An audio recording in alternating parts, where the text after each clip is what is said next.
Hello दोस्तों, स्वागत है आपका अपने यूट्यूब चैनल के लर्नर अकेडमी में। हम कर रहे थे एडीपीटी एक्सपेक्टेड एग्जाम पैटर्न के ऊपर बेस्ड जनरल अवेयरनेस के मोस्ट इंपोर्टेंट क्वेश्चन जो बेस्ड हैं फेज 13 के ऊपर, जो बेस्ड हैं एनसीईआरटी के ऊपर। और इनको हम क्लास कक्षा कह सकते हैं, क्लास 6 टू 12 तक हम कवर कर रहे थे। सारे के सारे जनरल अवेयरनेस के जितने भी सब्जेक्ट बनते हैं, मोस्ट इंपोर्टेंट स्टेटमेंट वाले एमसीक्यू जो भी बनते हैं, अभी इस वीडियो में कवर करेंगे पॉलिटी। ये है क्लास 10 एनसीईआरटी एमसीक्यू। तो चलिए स्टार्ट करते हैं। क्वेश्चन नंबर 1, सत्ता की साझेदारी के बारे में निम्नलिखित कथनों पर विचार करें और कौन सा सही है ये आपको बताना है।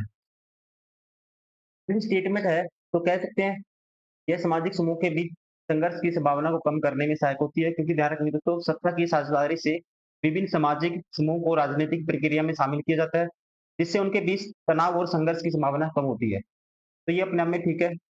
किसी लोकतांत्रिक शासन में इसके प्रयोग से प्रभावित उन लोगों के साथ शक्ति की साझेदारी शामिल होती है जिन्हें इसके प्रभावों के साथ रहना है। ये भी स्टेटमेंट अपने आप में करेक्ट है। ध्यान रखेंगे, निर्णय लेने की प्रक्रिया में उन लोगों की भागीदारी सुनिश्चित की जाती है जो उन निर्णयों से प्रभावित होते हैं, जिससे यह अधिक न्याय संगत और स्वीकार्य बनती है। ये भी स्टेटमेंट अपने आप में करेक्ट है। थर्ड, यह राजनीतिक व्यवस्था की स्थिरता को सुनिश्चित करने का एक अच्छा तरीका है दोस्तों। ये भी स्टेटमेंट अपने आप में सही है, क्योंकि जब सभी समूह को सत्ता में हिस्सेदारी मिलेगी, इसमें राजनीतिक स्थिरता बढ़ेगी। राइट आंसर होगा ऑप्शन डी। क्वेश्चन नंबर 2, शक्ति के संघीय विभाजन के बारे में निम्नलिखित कथनों पर विचार करें, कौन सा सही है ये बताना है। पहला, शक्ति को विभिन्न सत्रों, पूरे राष्ट्रीय, प्रांतीय या क्षेत्रीय सतर पर सरकारों के बीच साझा किया जा सकता है। ये स्टेटमेंट अपने आप में ठीक है, क्योंकि ध्यान रखेंगे संघवाद में शक्ति को सरकार के विभिन्न सत्रों जैसे कि केंद्र सरकार, राज्य सरकार और स्थानीय सरकारों के बीच साझा किया जाता है। इसे शक्ति का संघीय विभाजन कहा जाता है दोस्तों। ये भी स्टेटमेंट अपने में ठीक है। इसी सिद्धांत को राज्य सरकार के स्तर से नीचे की सरकार तक विस्तार नहीं दिया जा सकता। ये गलत है। ये क्या है? गलत है, क्योंकि ध्यान रखेंगे इसे स्थानीय सरकारों जैसे कि ग्राम पंचायतें, नगर पालिकाएं तक भी विस्तारित किया जा सकता है, जिसे शक्ति का कहते हैं दोस्तों ऊर्ध्वाधर या वर्टिकल विभाजन भी कहते हैं। ये गलत है। Right answer option A. Question number 3, संघवाद के बारे में निम्नलिखित कथनों पर विचार करें, कौन सा संयोजन सही है। संघवाद सरकार की एक ऐसी प्रणाली है जिसमें सत्ता को एक केंद्रीय शक्ति एवं देश की विभिन्न शक्ति घटक इकाइयों के बीच विभाजित किया जाता है। ये स्टेटमेंट अपने आप में करेक्ट है। किसी संघ में सरकार के केवल दो स्तर होते हैं दोस्तों, ये गलत है। संघीय व्यवस्था में दो स्तर होते हैं, लेकिन केंद्र और राज्य है। लेकिन भारत जैसे देश में दोस्तों स्थानीय सरकारें जैसे कि पंचायतें, नगर पालिकाएं इस सतर में भी काम करती है। तीसरा सतर इसको बोला जाता है। तो ये गलत है। सेकंड, सरकारों के ये सत्र एक दूसरे से स्वतंत्र अपनी शक्तियों का प्रयोग करते हैं। ये भी अपने आप में दोस्तों स्टेटमेंट ठीक है। सभी सरकारें अपने अपने अधिकार का कह सकती हैं यूज करती हैं, प्रयोग करती हैं अपने अपने सतर पे। ये भी ठीक है। राइट आंसर होगा ऑप्शन सी। क्वेश्चन नंबर 4, निम्नलिखित में से कौन सा सही ढंग से युग्मित है। सूची बैंकिंग एग्जाम में ठीक है। राज्य सूची में व्यापार, वाणिज्य, कृषि, पुलिस ये सब आता है दोस्तों। समवर्ती सूची पुलिस, ये गलत है। राइट आंसर होगा ऑप्शन ए।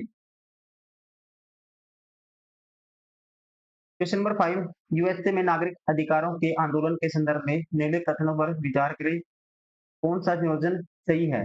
कौन सा संयोजन सही है ये बताना है। फर्स्ट, यह अफ्रीकी अमेरिकी के विरुद्ध कानूनी नस्लीय भेदभाव को समाप्त करने के उद्देश्य से घटनाओं एवं सुधार आंदोलनों की एक श्रृंखला है। स्टेटमेंट आपको ध्यान रखना है, ठीक है। इसका नेतृत्व मार्टिन लूथर किंग ने किया था, ये दोस्तों गलत है। कि इसके जो प्रमुख नेता थे वो थे मार्टिन लूथर किंग जूनियर, ना कि मार्टिन लूथर किंग। ये गलत है। थर्ड, इसने नस्लीय भेदभावपूर्ण कानूनों एवं प्रचलनों के विरुद्ध सविनय अवज्ञा के अहिंसक तरीकों का प्रयोग किया। ये भी स्टेटमेंट अपने आप में करेक्ट है। Right answer option C. ठीक है, ध्यान रखिए। मैं बता देता हूँ दोस्तों, नागरिक अधिकार आंदोलन संयुक्त राज्य अमेरिका में 1954 से 68 तक चलाया गया था और एक सामाजिक आंदोलन था जिसका उद्देश्य अफ्रीकी अमेरिकियों के विरुद्ध कानूनी नस्लीय अलगाव, भेदभाव और मताधिकार से वंचित को समाप्त करना था। क्वेश्चन नंबर 6, सांप्रदायिक राजनीति के बारे में निम्नलिखित कथनों पर विचार करें, कौन सा सही है? फर्स्ट, सांप्रदायिक राजनीति इस विचार पर आधारित होती है कि धर्म सामाजिक समुदाय का प्रमुख आधार है। स्टेटमेंट करेक्ट है। सांप्रदायिक राजनीति का मूल विचार यही है कि धर्म सामाजिक समुदाय का प्रमुख आधार है। ये अपने आप में ठीक है। सेकंड, यह भी है कि विभिन्न धर्मों का पालन करने वाले लोग एक ही सामाजिक समुदाय के हो सकते हैं।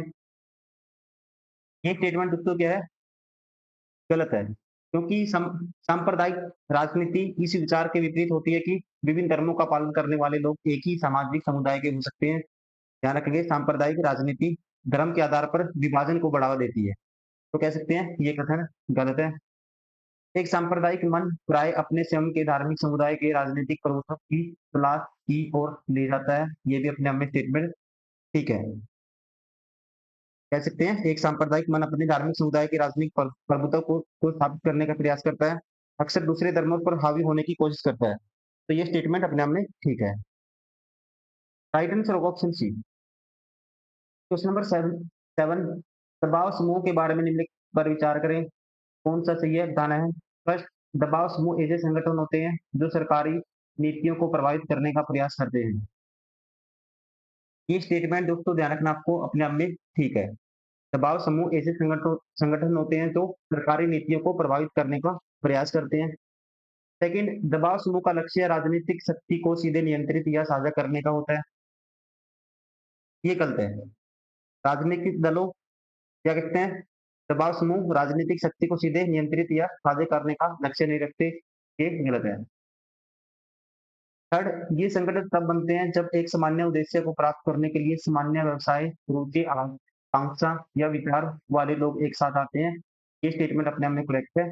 राइट आंसर होगा ऑप्शन सी। एक और तीन। क्वेश्चन नंबर 8, राजनीतिक दल के बारे में निम्नलिखित कथनों पर विचार करें, कौन सा संयोजन सही है। फर्स्ट, एक राजनीतिक दल उन लोगों का एक समूह होता है जो चुनाव लड़ने तथा सरकार में सत्ता प्राप्त करने के लिए एकजुट होते हैं। स्टेटमेंट ठीक है। इसके दो घटक होते हैं। ये गलत है दोस्तों। इसके बहुत सारे राजनीतिक दल के बहुत सारे कई घटक हो सकते हैं, जैसे कि नेता, सक्रिय सदस्य, अनुयायी। तो ये अपने आप में स्टेटमेंट गलत है। ये दल सामूहिक हितों को बढ़ावा देने की दृष्टि से समाज के लिए कुछ नीतियों एवं कार्यक्रमों पर सहमत होते हैं।